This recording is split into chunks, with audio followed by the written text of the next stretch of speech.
Biru academy के इस YouTube channel पर आप सभी साथियों का स्वागत है डियर डियर बात करेंगे बिहार शिक्षक भर्ती का जो रिजल्ट है उसमें जो खामियां हैं उसको लेकर के अब मामला कहीं ना कहीं पटना हाई कोर्ट जा रहा है।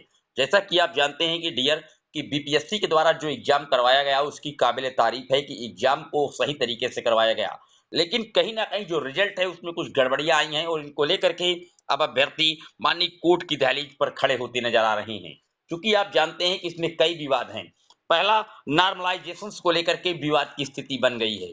दूसरा, कट ऑफ को लेकर के, क्योंकि जितनी कट ऑफ निश्चित की गई थी पास मार्किंग उससे ज्यादा पर भी कुछ अभ्यर्थी असफल घोषित किए गए हैं। और इसमें एक जो रिजर्वेशन है उस पर भी एक मामला अटका हुआ है। जैसे मान लीजिए 50% लेडीजों के लिए सीटें आरक्षित कर दी गई, तो जो जो 50% सीटें बची हैं ओपन, उन पर भी उनको कहीं ना कहीं आप कह सकते हैं अलॉट नहीं किया गया है। इस तरीके के कई जो दांव पेच हैं पूरी तरीके से भर्ती प्रक्रिया पे विवाद की स्थिति बना दिए हैं। इसी तरीके से आपने देखा था कि एक बार कहीं ना कहीं रेलवे में भी इस तरीके की गड़बड़ी देखने को मिली थी आरआरबी में नॉर्मलाइजेशन को लेकर के। एसएससी के एग्जाम में भी नॉर्मलाइजेशन का जो विवाद है वो काफी तेजी के साथ बढ़ा था और अभ्यर्थियों ने काफी बड़े स्तर पर धरना प्रदर्शन किया था। और इसी तरीके से बिहार की इस शिक्षक भर्ती में जो अभ्यर्थी हैं वो लगातार धरना प्रदर्शन पर बैठ गए हैं। क्योंकि यहाँ पर जब भर्ती प्रक्रिया को निकाला गया था, तो यहाँ पर जब पद सृजित किए गए थे तो वहां पर छात्र शिक्षक अनुपात को जोड़ करके पद सृजित किए गए थे। लेकिन अब यहाँ पर जो नियोजित शिक्षक हैं पहले से ऑलरेडी सिस्टम में काम कर रहे हैं, उनको भी इसी परीक्षा के माध्यम से कहीं ना कहीं चयनित किया जा रहा है। सपोज दैट उनकी संख्या चाहे 2000 हो, 5000 हो, 10,000 हो, लेकिन जो भी हो रहा है चयनित होगा वो कहीं ना कहीं जो छात्र शिक्षक अनुपात को मेंटेन करके भर्ती का विज्ञापन जारी किया गया था उस पर एक कहीं ना कहीं आप कह सकते हैं डिफेक्ट डाल रहा है।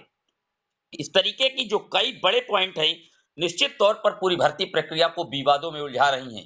इसी तरीके से आपने देखा था उत्तर प्रदेश में एक 69,000 शिक्षक भर्ती हुई थी, जिसका भी मैटर आज तक माननीय कोर्ट में चल रहा है और लगभग 2 साल से ज्यादा का समय बीत गया, वहां पर अभ्यर्थी जॉब कर रहे हैं और अब माननीय लखनऊ हाई कोर्ट के द्वारा पूरी सूची को रिविजिट कराने का आदेश दे दिया गया। तो इसी तरीके से ऐसा कोई निकट भविष्य में विवाद की स्थिति ना बिहार शिक्षक भर्ती में उत्पन्न होनी चाहिए। इसको लेकर के जो अभ्यर्थी हैं वहां पर बिहार के निश्चित तौर पर पटना हाई कोर्ट में रिट ले जा रहे हैं। कई बड़े दांव पेच हैं। सबसे बड़ा जो सवाल उनके सामने खड़ा हुआ है कि जो कट ऑफ निश्चित की गई थी उससे ज्यादा हमारे अंक आए हैं फिर भी हमको असफल क्यों घोषित किया गया है। हालांकि इस पर बीपीएससी के जो चेयरमैन है अतुल प्रसाद जी, उन्होंने ट्वीट करके जानकारी स्पष्ट की है कि कहीं ना कहीं कुछ प्रॉब्लम रही होगी डीबी में, डॉक्यूमेंट वेरिफिकेशन के कुछ प्रोसेस में, तभी ऐसा उनका सफल रिजल्ट दिखा रहा है। बहुत सारे विवाद हैं। नॉर्मलाइजेशन सबसे बड़ा इशू इस पूरे मैटर पर बन रहा है, क्योंकि कोई भी परीक्षा जब एक से अधिक शिफ्टों में होती है तो नॉर्मलाइज जरूर किया जाए। अगर बीपीएससी ने नॉर्मलाइज किया है तो उसको नॉर्मलाइज स्कोर के साथ मुहैया कराना चाहिए। ऐसा किया नहीं गया और इसीलिए जो कट ऑफ है वो अनुमान से काफी ज्यादा गई है। बिहार में आपने देखा था कि जो कट ऑफ है वो कितनी हाई चली गई है।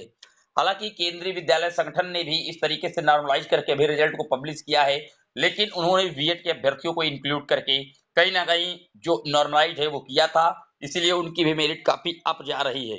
फिलहाल पूरा जो मैटर है वो अब पटना हाई कोर्ट में रिट लेता हुआ दिख रहा है और बहुत जल्द जितने विवाद की स्थिति है इनको लेकर के पटना हाई कोर्ट में एक रिट पड़ने वाली है बिहार शिक्षक भर्ती में।